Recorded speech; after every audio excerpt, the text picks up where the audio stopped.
Imagine this. A federal judge, known for his ironclad principles and unwavering pursuit of justice, lies lifeless on the cold pavement of his driveway. 3 bullets, fired with precision, ended his life. The murder wasn't random. It wasn't a robbery. It was a message. Only 3 days earlier, this very judge had done something that few in his position would dare. He sentenced the only son of one of America's most feared immigrant drug lords to death for first-degree murder. Within days, the judge was dead, the investigation spiraled into a maze of corruption, and the drug lord himself vanished, leaving behind the empire he had built through blood and fear. This is the chilling story of Judge Edward Harrison, and the price he paid for standing against power. Edward Harrison wasn't just another federal judge.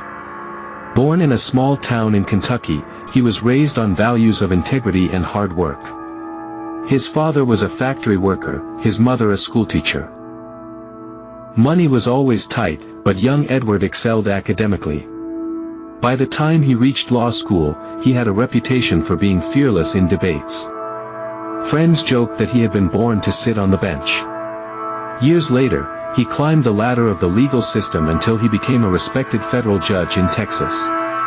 Unlike many others, Harrison wasn't swayed by wealth, political pressure, or threats. He believed that the law was the great equalizer, whether rich or poor, powerful or weak, everyone should face the same justice.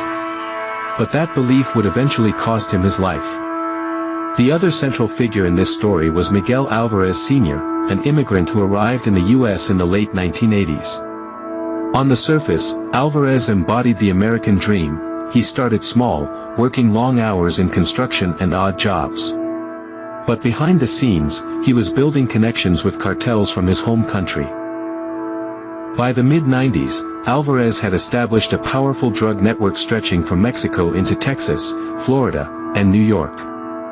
He trafficked cocaine, heroin, and fentanyl, amassing millions in wealth.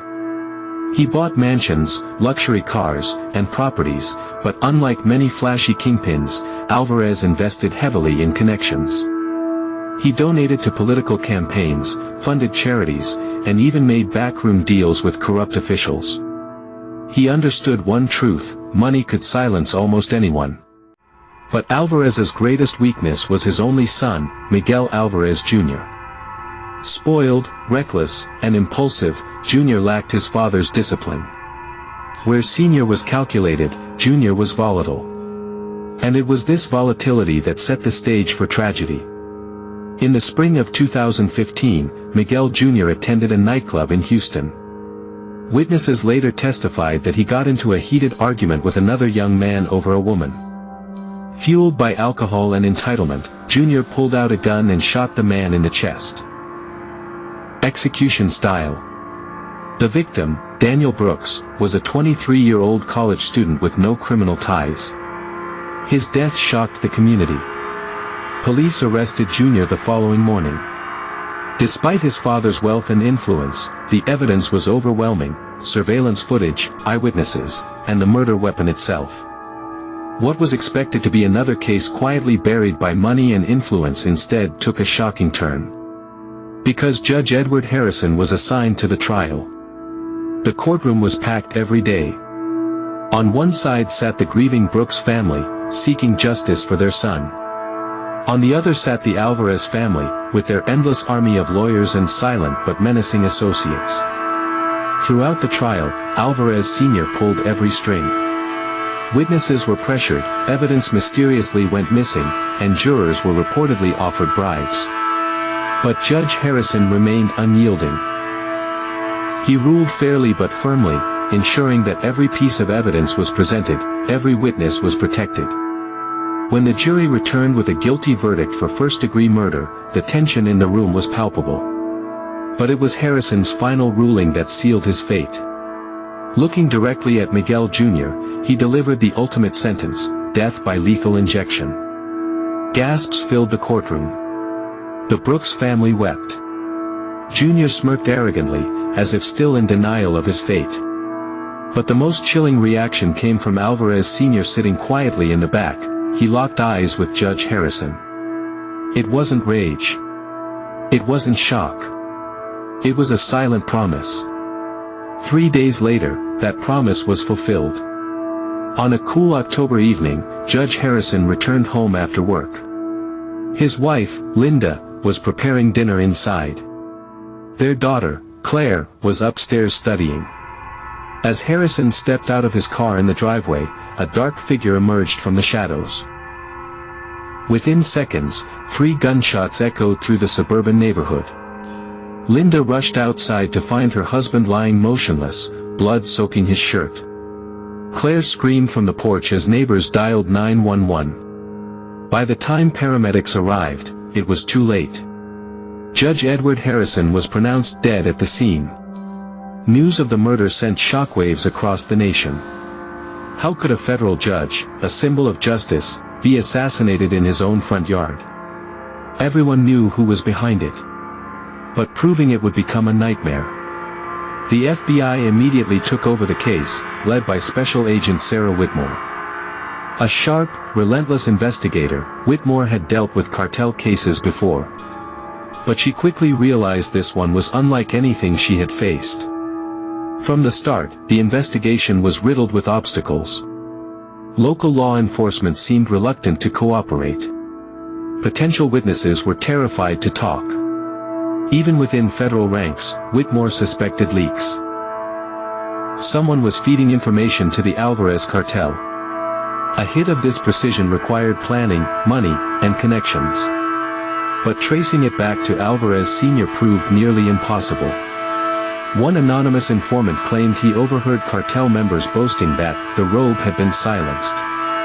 But when pressed for details, the informant vanished. Another lead pointed to a hitman known as El Sombra, the Shadow.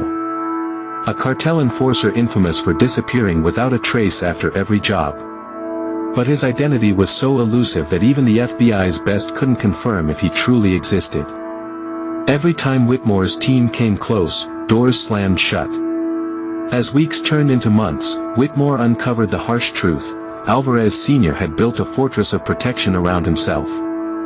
Politicians, judges, even law enforcement officers were on his payroll. When subpoenas were issued, they were quietly ignored. When raids were planned, Alvarez received warnings ahead of time. It became clear. The cartel's influence reached deep into the very institutions meant to uphold justice. At one point, Whitmore herself received threats. Anonymous calls warned her to back off if she valued her life. A dead crow was left on her car with a note, "Judges fall. Agents too." Still, she pressed on. The breakthrough came unexpectedly. During a raid on a minor cartel safehouse, agents recovered several burner phones. Most were wiped clean, but one contained fragments of encrypted messages.